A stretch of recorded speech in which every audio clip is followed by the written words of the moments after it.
All right, welcome back. Now, citizens and civil society organizations play a very crucial role in holding leaders accountable. However, this must be done without any form of bias or sentiments. In Katsina State, human rights activist Shehu Mahdi is currently in the eye of the storm for weighty allegations of fund misappropriation he brought against Governor Aminu Bello Masari and other top government officials publicly. Now, Shehu had written a petition to the Economic and Financial Crimes Commission, EFCC, asking it to investigate Masari over alleged fraud. He also appeared in an interview on Arise News calling out the governor over various financial crimes, including how the government squandered 62 billion, allegedly now, for security purposes in the name of President Muhammadu Buhari, the Inspector General of Police, and other security institutions. Take a listen to some of the allegations he made in that interview. Between June 2015 to April 2020, Masari government got 1,230 billion as an income from Federation account, from Ecological Fund, from IGR, internally generated revenue, from intervention of CBN, intervention of federal government, from Paris Club refund, from selling and disposing of all public assets of Katsina State, and from such other sources in 59 months, with clearly verifiable evidences containing the governor's signature, verifiable, containing the SSG signature, verifiable, with so many other accompanying documents. 62 billion naira was squandered in the name of security. But let me tell you the division. Number one, I can assert clearly that in the name of the current Inspector General of Police, in the name of various other commissioners of police who served in Katsina from 2015 to date, in the name of other police officers that are working in Government House Katsina, in the name of police officers who are in the bush in 80 local governments fighting bandits, the SSG, in active connivance and collaboration with the governor, Aminu Bello Masari, squandered 62 billion naira. In the name of the Nigerian police, they stole money. And I'm seeing, I know the word stealing, and it's heavy. They stole money using the IG's name, using the police institution. Now, not long after that interview where he made those allegations, and of course, remember he had actually written a petition to the EFCC, Shehu was asked to come prove the allegations against the governor, and after several attempts to get him to appear in court, he was eventually arraigned before the Federal High Court in Kano. But unlike the bold man we saw on TV, the Shehu that appeared in court had been physically transformed. Like the tactics we've seen now with some prominent politicians in this country now in the past, Shehu came to court utterly incapacitated, limping, and had to be wheeled in on a stretcher. Just take a look at him now in this video that has now gone viral.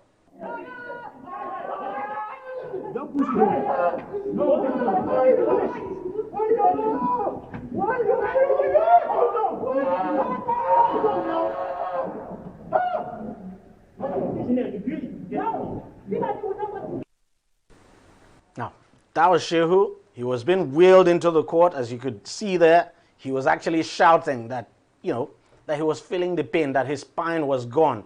Now, shockingly, as soon as Shehu returned to his room, just take a look at him now, discarding the crutches. He even went, discarding the crutches now, he even went as far as leading a congregational prayer, meaning he is completely fit, or he was completely fit, and he was only putting up an appearance in court. Now, I think this was actually after, or this was actually before the court appearance now, and Shehu was in custody, didn't know he was being recorded, and there you have him.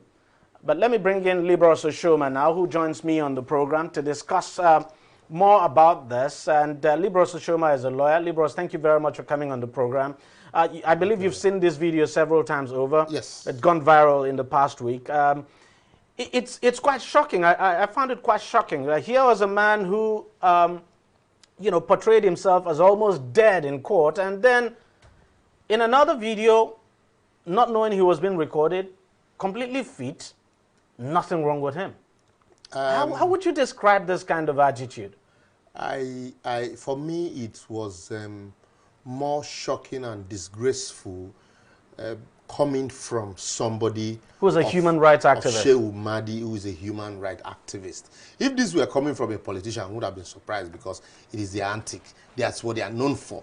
But coming from somebody of high moral standard, perceived high moral standard, which such who reeled out all of those. In fact, when I watched that video, I saluted his courage. You know, calling names and when he appeared on the rise. Yes, he was so specific. He was so detailed, and I was like, yes, we should encourage people like this. And then when I later also found out that because normally we need to also let people know that when you raise allegations, the law, the Constitution, presume that person you are alleging against innocent. It is the onus is for you to prove. That's why they say he who asserts must prove. And so that's why when you write a petition to the EFCC, to the police, there's what we call also going to adopt your petition. Adopting your petition means you now do a handwritten statement of what you had written in a typewritten petition.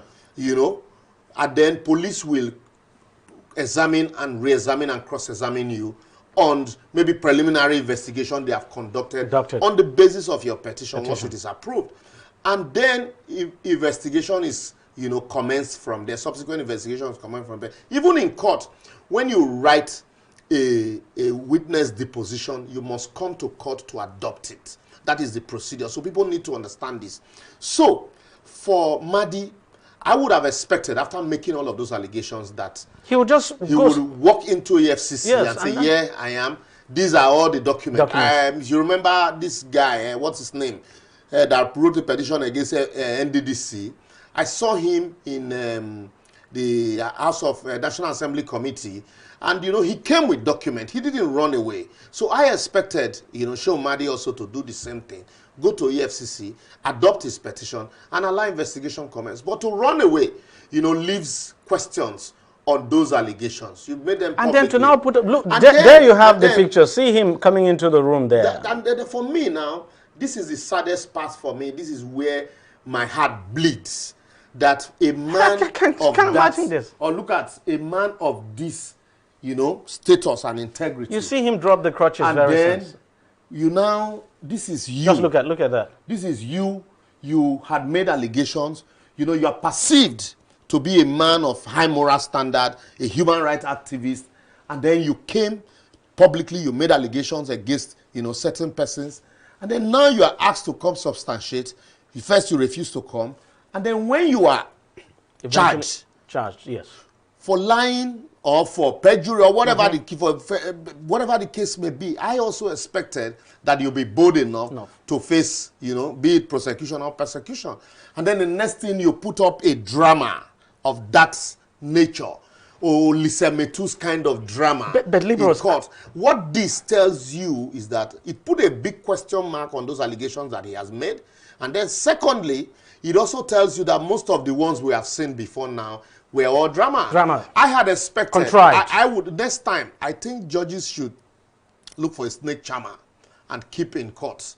When they bring people like this, send the snake. Just send the snake and see. Let's see if truly that person cannot jump out, won't jump out of that stretcher. This is shameful, really. It's shameful, and it puts, well, for me, why I feel it's an embarrassment to civil society organizations. Yeah, why I feel very bad as a member of the civil society, as a lawyer, and somebody who is seen as, you know, a vocal activist.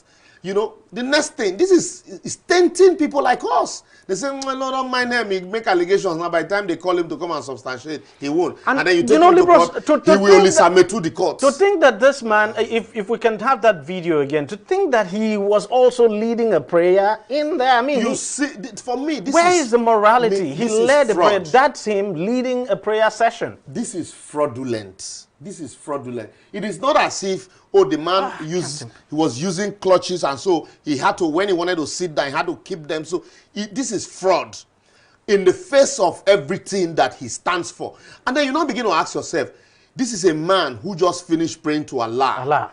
And then after that, you had the effrontery, the temerity to now lie in the face of the court. What are you telling God? What are you know? It's so shocking. I think every well-meaning Nigerian, whether well-meaning or not, should condemn such act. I don't want to. I know some people already saying, oh, because he wrote petition, he's being persecuted. No, if he was not called to come substantiate or adopt that would have been a different matter. Would have been a different case.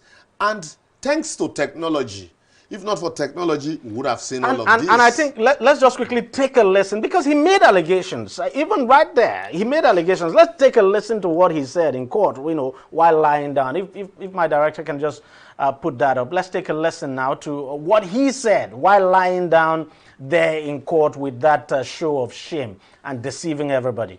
What an irony. A businessman who is successful is being called a terrorist in a society, in a state that is being run by rogues who are rude and crude. They have no conscience, they have no context, they have no conscience. What they have is satanic verses in their chest, satanic verses in their hearts, satanic verses in their brain. All they understand is killing and maiming and looting and stealing and insulting people. I have been under police station for the last 35 days. Under the police custody, I was stung by a snake. Under the police custody, I have lost my weight, my waist. I have lost my neck. I have lost my legs. The intention is to kill me. This is the same regime that signed executive order for the reporting of fraud and stealing for a reward. So I mean, lying down there, making all those allegations again, and then portraying that he was almost dead and gone, that he was tortured by the police. And then you see, we always have a way of bringing religion into all of this. You hear him that they have satanic verses in their chest. This behavior of his also is satanic. It's satanic. I remember I saw his the collar on his neck. Yeah. I remember the neck brace and everything. Olisa Metu, and all of them. And you see, for me, for somebody of his status, I had expected him to walk boldly. If he had addressed the press, in the way he was when he granted that interview, in the way he was when he led that prayer, I would have today. I mean, it clearly showed he had no. I probably would have been looking for money to go join part of his defense team.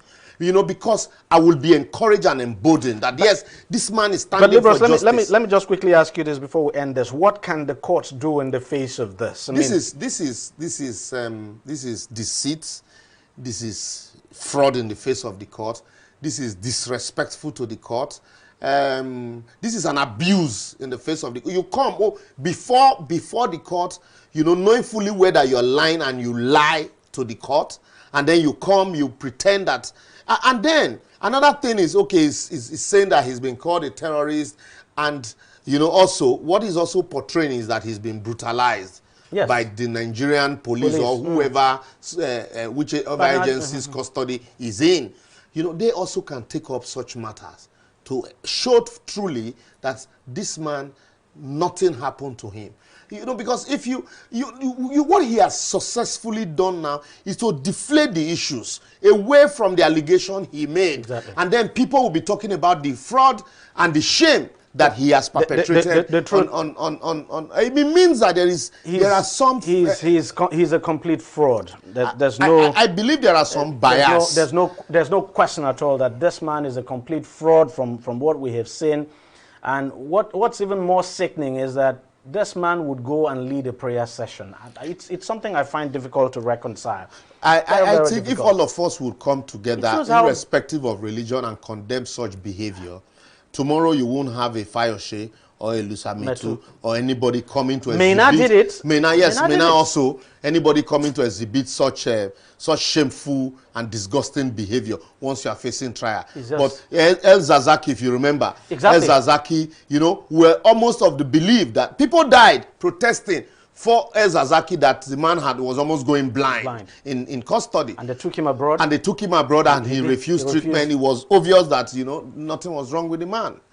It's a shame. Thank you very much, Libero Soshoma, for coming on the program, and thank you for sharing your thoughts with us on this disgraceful act now. It's very disgraceful, and I think Shehu Mahdi clearly demonstrated that he's better, far, far better than many of our Nollywood actors. Far, far better.